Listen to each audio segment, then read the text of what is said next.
was together? Which one? The one where we're sitting in the van, and we've got those beers. Oh, yes. And you're teaching me English. Somebody's hooked on phonics. You're teaching me the important phrases to know. Yes, that was epic. Those pants don't make you look fat. Only 3 things a woman needs to hear. To kind of be able to relax and, you know, literally lean back and just have a casual, fun scene was just really refreshing. 걱정 마세요, 소녀 아가씨. 박기타! Son. It's a helicopter. Rescue. Stand back! After 90 days on the island, the survivors made their first contact with the outside world. Desmond.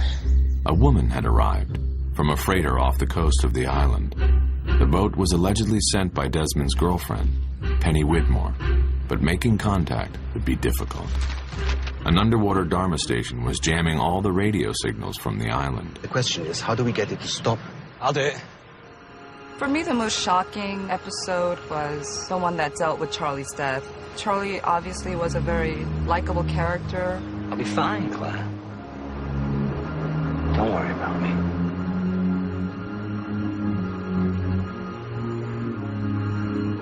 Felt like they'd known each other a lot longer. It just evolved into something that was just perfect. And now, you know, really sad.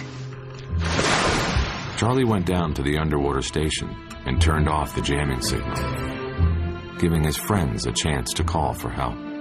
How did you get this frequency? Desmond! Did you just say Desmond? Yeah.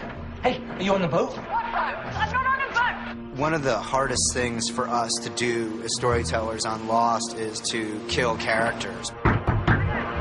Because in many ways, these characters are friends. Charlie! When we killed off Charlie in the season 3 finale, it was something that we deliberated over for a very long time. How he died was just so moving, and I have to say I was crying my eyes out when I saw Charlie drown. It really hit home because everybody loved him. It affected everyone a lot more than we expected, maybe, too.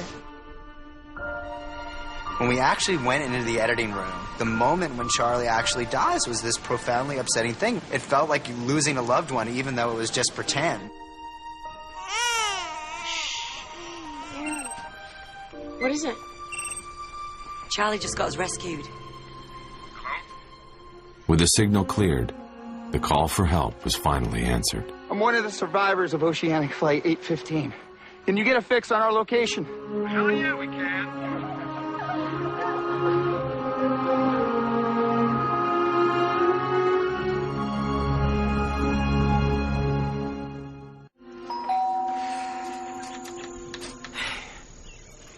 I burnt my hand and my muffins. I'm interested in the ways that relativity is an issue in our show, point of view. It's not even literature. It's popcorn. Excuse me? Reality presents itself from one angle, but then if you step to the side or you pull the lens back, then suddenly you see it differently. Here I am thinking that free will still actually exists.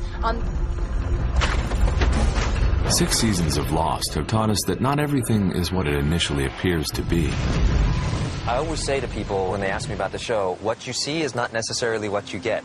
For the first 3 seasons, character flashbacks explored the lives of the oceanic survivors before they crashed on the island. But everything changed when Jack, in a time of crisis, was seen in what was perceived to be a flashback. It's me. Whoa, wait, don't hang up, please. I just need to see you.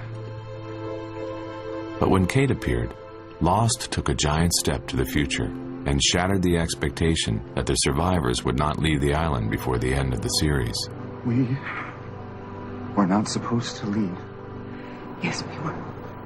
It was the first in a series of flash-forward storylines that followed the experiences of 6 survivors who found rescue and became known around the world as the Oceanic Six. I wonder if I've been changed in the night. Let me think, was I the same when I got up this morning? Jack and Kate began a life together, raising Claire's son, Aaron. As an audience, we always got the sense that they would be good together.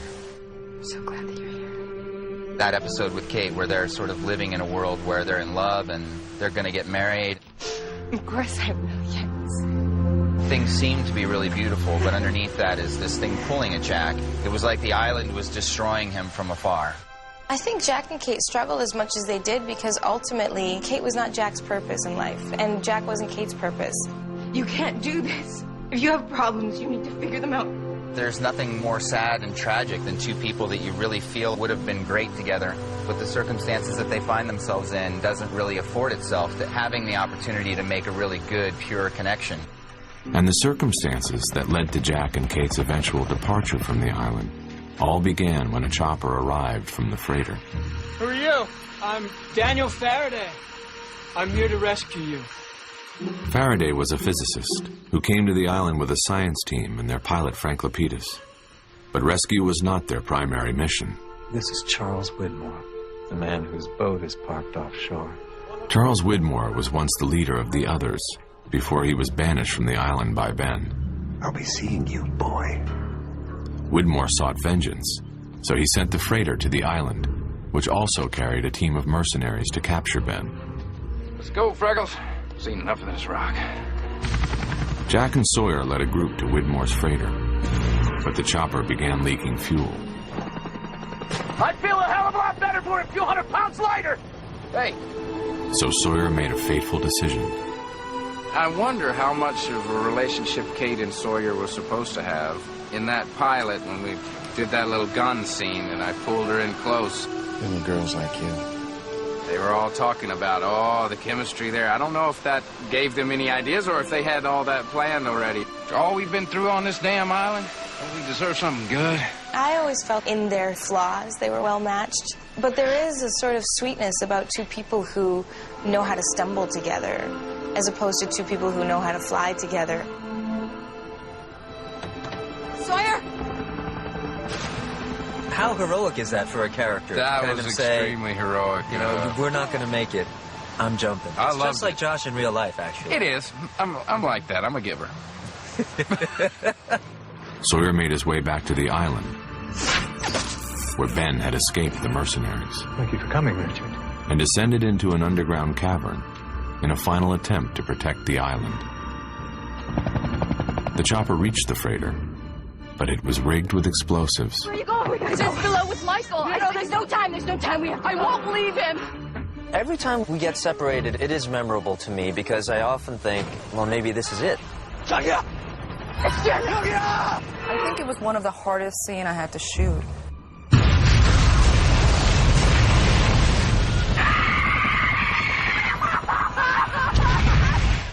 My hands were shaking. We're not dead! Son!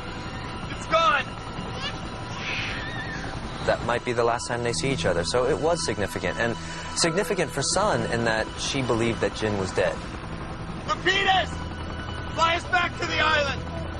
With the freighter destroyed, the chopper made its way back. Just as Ben Linus turned a mysterious wheel, causing the island to vanish. Where the hell's the island? It's gone. That's it, people! We're out of fuel!